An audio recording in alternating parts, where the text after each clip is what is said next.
Welcome to The Debate. Today we're diving into, well, one of the most defining economic realities of our time, the persistent and frankly shocking rise of extreme wealth inequality right here in the United States. The latest figures suggest the top 1% of American households now own something like 30.8% of the country's total wealth. And that figure, it just keeps climbing.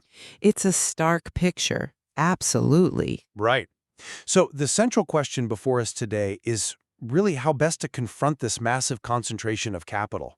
Should policymakers prioritize, fundamental structural changes aimed at dismantling the mechanisms of wealth defense and what some call hyper-extraction?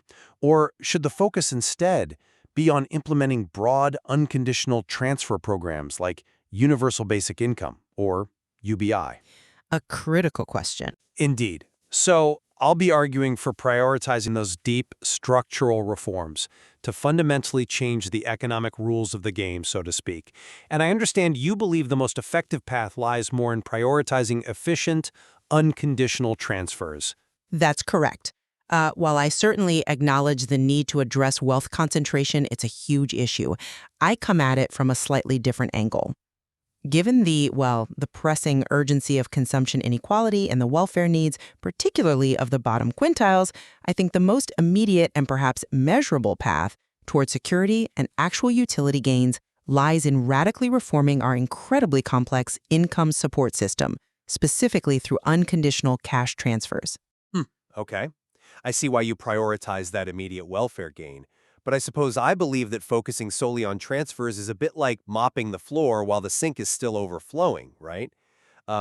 Inequality researcher Chuck Collins argues, quite compellingly I think, that the system is actually working as it's currently designed to perpetuate this disparity.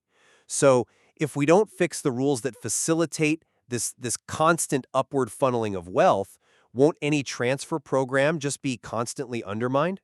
That's the core tension, isn't it? It is, and I think we absolutely must prioritize dismantling what's known as the wealth defense industry. That whole powerful array of tax lawyers, sophisticated trusts, offshore bank accounts, anonymous shell companies, all the tools used by the super rich to strategically shield their assets from taxation and, frankly, from scrutiny. This isn't an accident. It feels like a deliberate design feature, not some kind of bug in the system. A well-oiled machine, some might say. Exactly. And crucially, we have to address what Collins calls hyper-extraction. This isn't just about wealth sort of passively accumulating. It's an active process. You see it exemplified by, say, private equity, looking for vulnerable corners of the economy like essential services, healthcare, or necessary housing like mobile home parks, to, as Collins puts it, squeeze things a little bit harder. They do this by cutting labor costs, hiking consumer fees, and generating massive, consistent returns for their wealthy limited partners. This activity contributes directly to that macro-level wealth concentration, that 30.8% figure we started with, while often bypassing any meaningful wage increases for most people. This system, I believe, necessitates structural changes like direct taxation on wealth itself, and certainly on high-end capital gains, to reform the rules. That's an insightful breakdown of the mechanics of accumulation, definitely. But we still have to ask, where does the policy intervention provide the greatest measurable return, especially in the near term? Right now, the existing income security system, the patchwork of means-tested transfers like the Earned Income Tax Credit, EITC, SNAP Food Assistance, TNF, it's incredibly complex, it has high friction costs, and it's highly distortive from an economic perspective. Agreed on the complexity, certainly. These programs often feature pretty strict asset testing and income testing constraints, and these impose significant behavioral costs. They effectively create a kind of poverty trap. You have low-income households who are often incentivized, believe it or not, to work less effective hours or even actively save less just so they can remain eligible for benefits. That obviously limits their long-term economic mobility. Right. The disincentives are real. Exactly. However, what's interesting is that macroeconomic modeling demonstrates that substituting this confusing labyrinth of means-tested systems with a simpler, unconditional cash transfer system, specifically looking at an expenditure-neutral UBI, actually leads to measurable aggregate growth. Okay, let's pause on expenditure neutral for our listeners. That just means replacing the existing welfare budget with the UBI, not adding new government debt, correct? Precisely. And the results from that modeling show quite desirable aggregate outcomes, an increase in aggregate output, or Y, by 13.6%, and also an increase in aggregate employment, L, by 12.7%. And this happens, the model suggests, precisely because the UBI eliminates those corrosive disincentives that are built into the existing welfare structure. It allows people to work and save more freely. Crucially, this reform also generates a substantial positive welfare gain, which economists measure using something called consumption equivalent variation, or CEV. In this case, it's a CEV of 2.8%. And a CEV of 2.8%. Explain that a bit more. Yeah, so when we talk about a CEV of 2.8%, we're basically talking about a measure of overall well-being or utility. It means that a newly born agent sort of entering this hypothetical economy would value this new system with the UBI as if they had 2.8% more consumption power or freedom over their entire lifetime compared to the old system. So my position, essentially, is that maximizing this kind of utility and security through transfers is perhaps the most effective policy outcome we can aim for right now. Okay, that leads us directly into, I think, the core contention here, this trade-off between aggregate growth on one hand and the cost of deep structural redistribution on the other. Your UBI model, as you said, demonstrates that reforming the welfare system can be pro-growth, mainly by fixing behavioral flaws. But let me offer a different perspective on the economic cost that seems associated with targeting the source of the wealth itself. Please do. Well, structural changes that are designed to really curb existing wealth accumulation mechanisms, they often carry a demonstrable macroeconomic drag. For instance, if you look at analysis of President Biden's FY 2025 budget proposals, it shows that increasing the corporate tax rate to 28%, which I see as a key structural lever needed to address things like wealth hiding and underinvestment, is projected to be the largest single driver of negative economic effects. The projection is a reduction in long-run GDP by about 0.6% and the elimination of roughly 128,000 full-time equivalent jobs. So this really highlights the difficult choice, doesn't it? You might achieve true systemic reform by taxing the financial architecture, but you potentially pay an aggregate economic price that impacts the broader labor market and overall output. That is an undeniable trade-off, yes? And the modeled negative macroeconomic impact of corporate tax hikes is certainly recognized in that analysis. However, it's also important to note that the analysis of those same tax proposals confirms they do successfully redistribute wealth where it's arguably needed most. Despite that modeled GDP reduction you mentioned, the bottom 60% of earners actually see guaranteed increases in their after-tax income. The lowest quintile, in fact, sees quite an impressive increase of 16.1% projected for 2025, largely driven by expanded tax credits funded by those very same reforms. Right, the redistributive effect is there. Exactly. So this highlights that policies guaranteeing crucial income increases for the most vulnerable can be profoundly effective at the individual level, regardless of, or perhaps despite, the macroeconomic drag caused by the source of the funding. So if the immediate goal is rapid, meaningful income transfer to those who need it, UBI still looks like the most streamlined vehicle. But I would perhaps frame the definition of success a bit differently than solely focusing on the magnitude of income floors. For me, success must be defined, at least in part, by reining in the power that's concentrated at the very top. The sheer volume of assets we're discussing here, I mean the top 10% of Americans holding nearly 70% of U.S. wealth, that feels like a fundamental structural problem, not just an income problem. So to combat this, policy has to aim to make top marginal rates on capital gains much more progressive.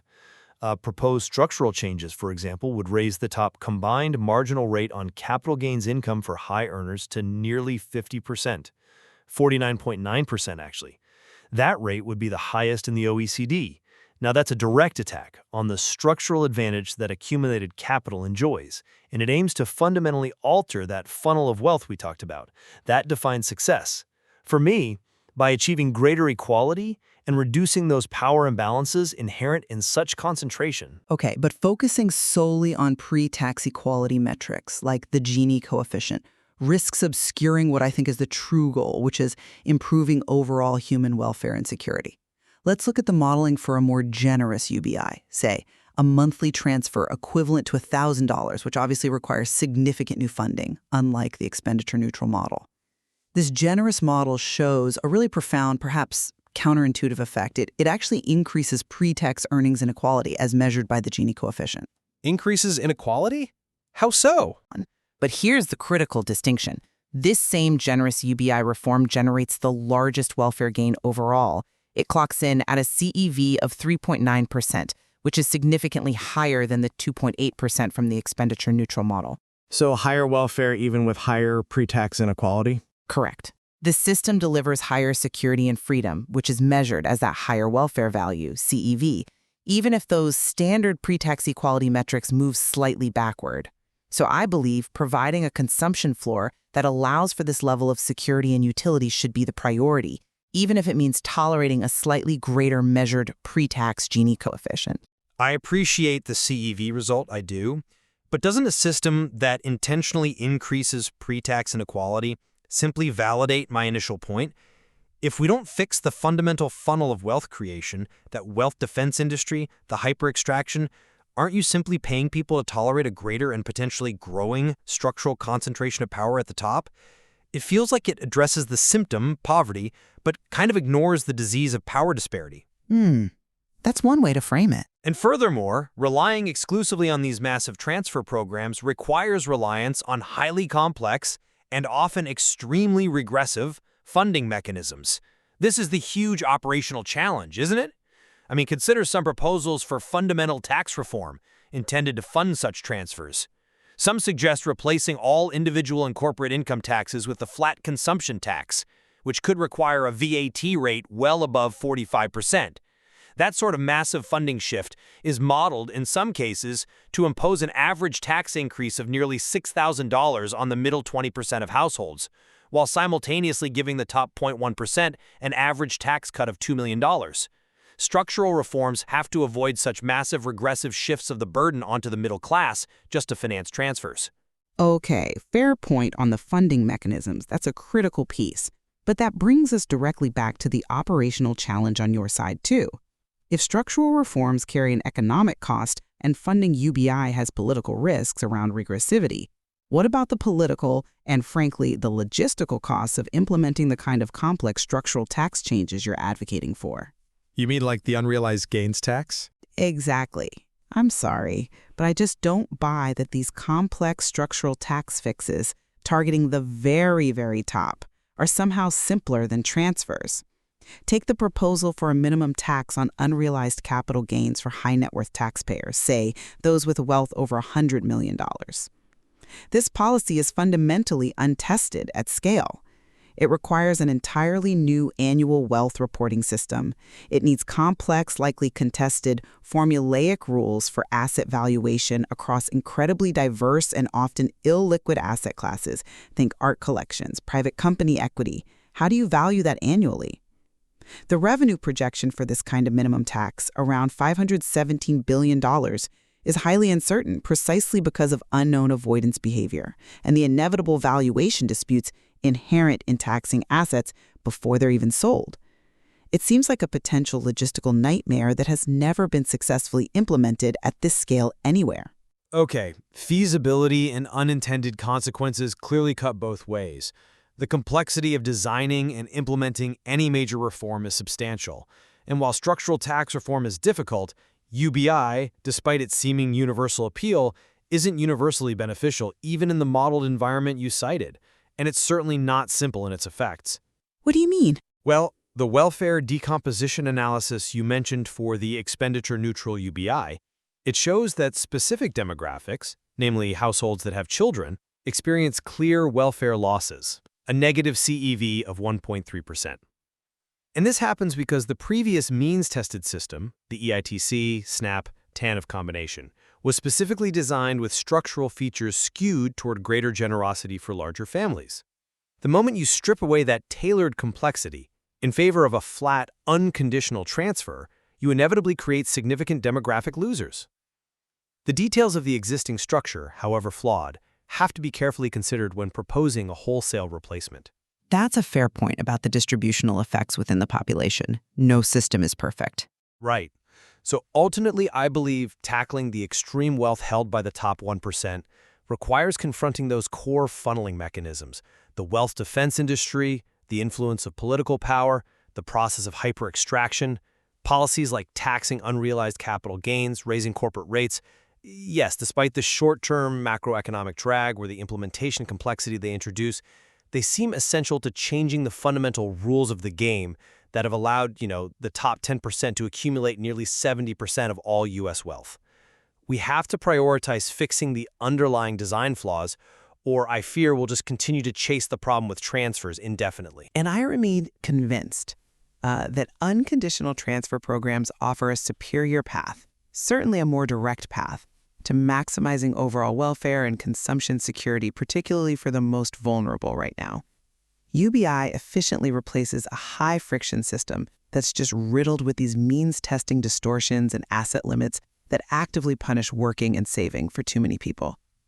The fact that the analysis consistently shows that the most generous UBI, the one that maximizes that consumption equivalent variation at 3.9%, offers the largest overall welfare gain, well, that suggests to me that the policy priority should be placed squarely on establishing a high-value, comprehensive consumption floor for all citizens. That benefit feels immediate and potentially transformative for millions. So what we've really seen today, I think, whether we're looking at the rigorous analysis of tax reform proposals or the complex general equilibrium modeling of UBI, is that addressing extreme inequality involves some really intense trade-offs. We're fundamentally weighing the cost, maybe the economic cost, of achieving structural equity, moving the Gini coefficient, against the potential gains of maximizing overall utility and security. That CEV measure. Indeed. Both paths require incredibly difficult choices regarding, macroeconomic stability, the directness of redistribution, and managing the unintended consequences for specific demographic groups. There's clearly much more to explore in weighing these complex policy paths forward. It's not a simple answer.